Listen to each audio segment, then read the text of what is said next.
உருப்படியாக ஒரு விளையாட்டை விளையாடுறதே கிடையாது. ஒரு விளையாட்டு விளையாடிட்டு இருக்கும்போதே டக்குன்னு இன்னொரு விளையாட்டுக்கு தாவிடுறது.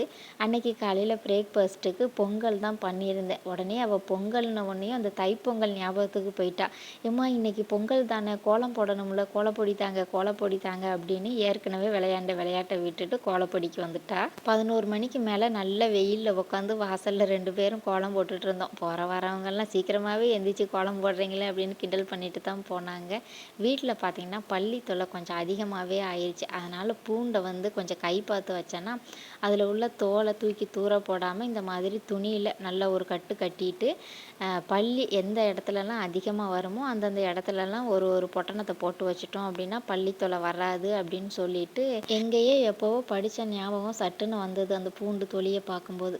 சரி இன்னைக்கு ட்ரை பண்ணி பார்ப்போம் எந்த அளவுக்கு ஒர்க் அவுட் ஆகுது அப்படின்னு சொல்லிட்டு நல்லா கட்டி அங்கங்கே ஒரு பொட்டணத்தை போட்டு வச்சாச்சு. தேங்க்யூ.